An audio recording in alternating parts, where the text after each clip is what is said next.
Welcome all to நம்ம சமையல். இன்றைக்கி நம்ம பார்த்திங்க அப்படின்னா நம்ம வந்து வீட்டிலே எப்படி ஈஸியாக வந்து நைஸ் மைசூர் பாக் செய்கிறது அப்படின்னு சொல்லி பார்க்க போகிறோம்.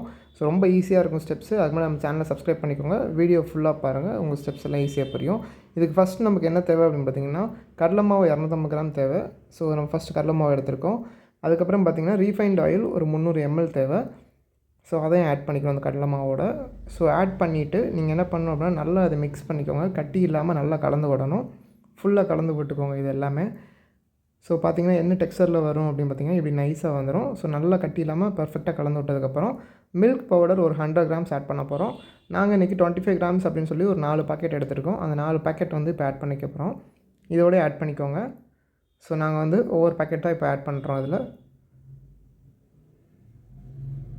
ஸோ நீங்கள் என்ன பிராண்ட் வேணும் யூஸ் பண்ணிக்கலாம் மில்க் பவுடர். பட் ஆனால் மில்க் பவுடர் ஆட் பண்ணால் டேஸ்ட் நல்லா சூப்பராக இருக்கும்.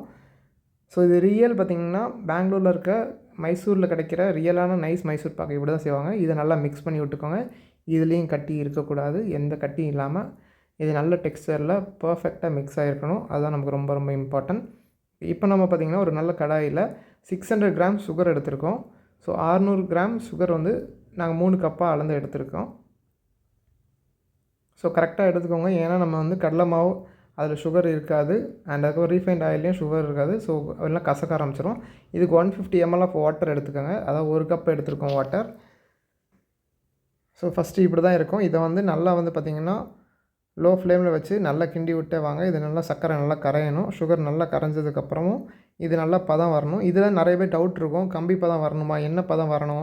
நிறைய பேருக்கு நிறைய வீடியோ பார்த்து பண்ணி பார்த்துருப்போம், வரல அப்படின்லாம் சொல்வீங்க. இதை நீங்கள் பர்ஃபெக்டாக பண்ணிங்கன்னா உங்களுக்கு கரெக்டாக வரும். எக்ஸாக்ட்லி என்ன பதம் வரணுன்றதை நான் சொல்கிறேன். ஸோ இதை பார்த்திங்கன்னா இப்போ நல்லா ஃபஸ்ட்டு மிக்ஸ் பண்ணி விட்டுக்கோங்க. ப்ராப்பராக மிக்ஸ் பண்ணி விட்டுட்டிங்க அப்படின்னா உங்களுக்கு பார்த்திங்கன்னா இதில் வந்து இதோட டெக்ஸ்சர் மாற ஆரம்பிக்கும். ஸோ அந்த மாற டெக்ஸ்சர் வரைக்கும் நம்ம வந்து பர்ஃபெக்டாக அதை வந்து மிக்ஸ் பண்ணி விட்டுக்கணும். ஸோ இப்போ பார்த்திங்க அப்படின்னா இது நல்லா வந்து ஃபுல்லாக மிக்ஸ் ஆகிடுச்சு. இதுக்கப்புறம் இது கொதித்து இந்த மாதிரி ஒயிட்டாக அதில் வந்து சுகர்லேருந்து வரும். ஸோ இதுக்கப்புறம் இது நல்லா இன்னும் கொதிக்கணும். ஸோ இந்த டைமில் நம்ம எதுவும் ஆட் பண்ணிடக்கூடாது. ஓகே, நம்ம மிக்ஸ் பண்ணி வச்சுருக்க கடலை மாவு, ஆயில் அதெல்லாம் ஒரு சைடு இருக்கட்டும். இப்போ அதை தான் இதில் மிக்ஸ் பண்ண போகிறோம். ஆனால் இப்போ கிடையாது. இது நல்லா பொங்கி வந்துடுச்சு. ஸோ இப்போ பொங்கி வந்துடுச்சு. இப்போ கலரும் மாறிடுச்சு பார்த்திங்களா. இந்த ஸ்டேஜில் நம்ம என்ன பண்ண போகிறோம் அப்படின்னா மிக்ஸ் பண்ண போகிறோம். ஓகே, ஸோ இப்போ மிக்ஸ் பண்ணியாச்சு. ஸோ இப்போ மிக்ஸ் பண்ணிவிட்டு இதை நல்லா வந்து என்ன பண்ணணும், நல்லா கலந்து விட்டுக்கணும். ஸோ அதான் இந்த இடத்துல ரொம்ப இம்பார்ட்டன்ட். நல்லா ஃபுல்லாக கலந்து விட்டுக்கோங்க. இதில் எந்த கட்டியுமே இருக்கக்கூடாது.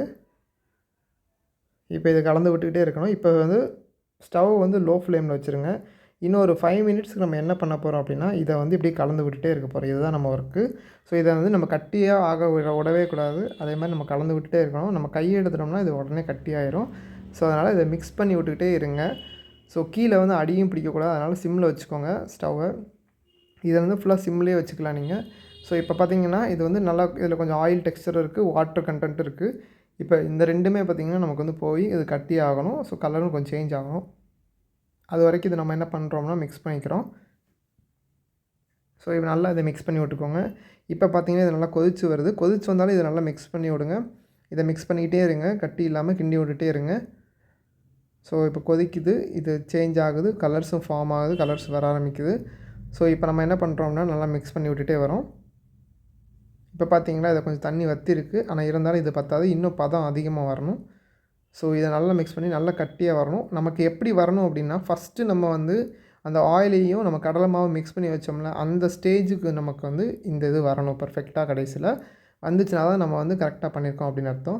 ஸோ இப்போ பார்த்திங்கன்னா நல்லா கொதிச்சு வருது, பபிள்ஸாக வருது. திரும்ப இருந்தாலும் மிக்ஸ் பண்ணி விடுங்க.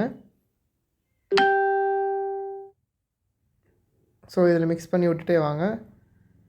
மிக்ஸ் பண்ணி விட அது ஆட்டோமேட்டிக்காக வற்ற ஆரம்பிக்கும். ஸோ அதுக்கு தண்ணி கொஞ்சம் வற்றி கொஞ்சம் ட்ரை ஆகணும். இப்போ நல்லா கொஞ்சம் ஸ்பீடப் பண்ணி மிக்ஸ் பண்ணி விடுங்க. ஏன்னா இது இந்த ஸ்டேஜில் வந்து சீக்கிரமாக அது கட்டி ஆயிரும். நல்லா ஸ்பீடாக வந்து இதை கொஞ்சம் மிக்ஸ் பண்ண பாருங்கள். லோ ஃப்ளேம்லேயே வச்சுக்கோங்க, ஃப்ளேமை இன்க்ரீஸ் பண்ணவே கூடாது. ஸோ இப்போ பார்த்திங்கன்னா இப்போ நம்ம வந்து மிக்ஸ் பண்ண இது இன்னும் கொஞ்சம் வந்து வற்றிடுச்சு. கொஞ்சம் தண்ணியெலாம் வற்றி கொஞ்சம் கன்சிஸ்டன்சி கொஞ்சம் வந்து ஹார்டாக இருக்குது. ஸோ இந்த மாதிரி கொஞ்சம் ஹார்டாகணும். இன்னும் கொஞ்சம் நம்ம மிக்ஸ் பண்ண போகிறோம் இதை. இப்போ மிக்ஸ் பண்ணி பார்த்திங்கன்னா உங்களுக்கே தெரியும் கலர் சேஞ்ச் ஆகுது. ஸோ இப்போ பாருங்கள் நல்லா ஸ்பீடாக மிக்ஸ் பண்ணுறோம். இப்போ நமக்கு என்ன வந்துருச்சு அப்படின்னா ஃபஸ்ட்டு நம்ம வந்து அந்த கடலை மாவையும் ஆயிலையும் ஊற்றி வச்சுருந்தா அந்த பதத்துக்கு வந்துருச்சு. ஓகே, இதுதான் பர்ஃபெக்டான நைஸான மைசூர் பாக்கான ரெசிபி. ஸோ இப்போ பார்த்திங்கன்னா நல்லா வந்து நமக்கு ஃபைனாக, அதாவது எந்த விதமான இது இல்லாமல் ஷைனாக வந்திருக்கு. ஸோ ஷைனியாக வந்த இந்த ஸ்டேஜில் தான் நம்ம என்ன பண்ண போகிறோம் அப்படின்னா, நெக்ஸ்ட் நமக்கு தேவையான கீ ஆட் பண்ண போகிறோம். ஃபஸ்ட்டு 1 ஸ்பூன் கீ ஆட் பண்ணுறோம். ஆட் பண்ணி அதை நல்லா மிக்ஸ் பண்ணி விடுங்க. ஸோ இந்த டைமில் நீங்கள் வெயிட் பண்ணவே கூடாது, மிக்ஸ் பண்ணி விட்டுட்டே இருக்கணும். ஏன்னா நீங்கள் கை எடுத்துட்டிங்கன்னா உடனே கட்டியாயிரும். ஸோ அப்புறம் கரெக்டாக உங்களுக்கு வராது. ஸோ சாஃப்ட்டாக வரணும்னு நினச்சிங்கன்னா இந்த இடத்துல நல்லா கீ ஆட் பண்ணி நல்லா மிக்ஸ் பண்ணுங்கள்.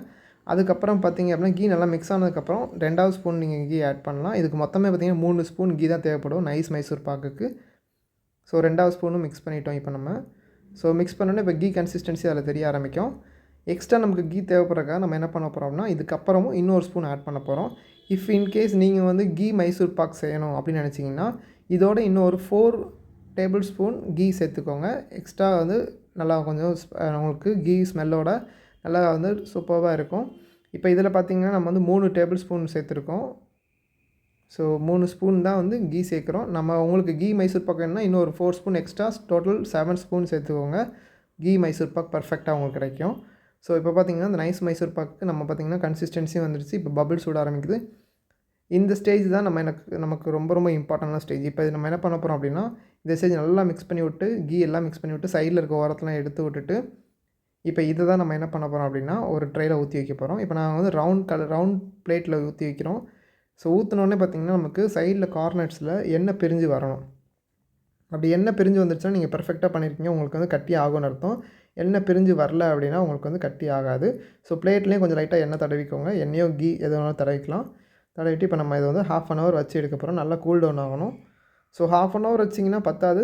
சம்டைம்ஸ் வந்து 1 ஹவர் வைக்கிற மாதிரி இருக்கும். 1 ஹவர் வச்சு எடுத்து பார்த்தீங்க அப்படின்னா உங்களுக்கு வந்து பர்ஃபெக்டாக உங்களுக்கான ப்ராப்பராக சாஃப்டாக வந்த நைஸ் மைசூர் பாக்கு பர்ஃபெக்டாக ரெடி ஆயிரும். இப்போ பார்த்திங்கன்னா நான் வந்து ஒரு 1/2 அன் ஹவரில் எடுத்துட்டோம். ஸோ அதனால் 1/2 அன் ஹவரில் பண்ணது பார்த்திங்கன்னா ஸோ எப்படி வந்திருக்குன்னு பாருங்கள். பீசஸாகவும் போட முடியுது. அதை எடுத்து சாப்பிட்றதுக்கும் அவ்வளோ டேஸ்ட்டாக சூப்பராக இருந்துச்சு. ஸோ நீங்கள் இது 1 ஹவர் வச்சு எடுத்திங்கன்னா இன்னும் பர்ஃபெக்டாக சூப்பராக ஷேப்பாக நீங்கள் வெட்ட முடியும் உங்களால்.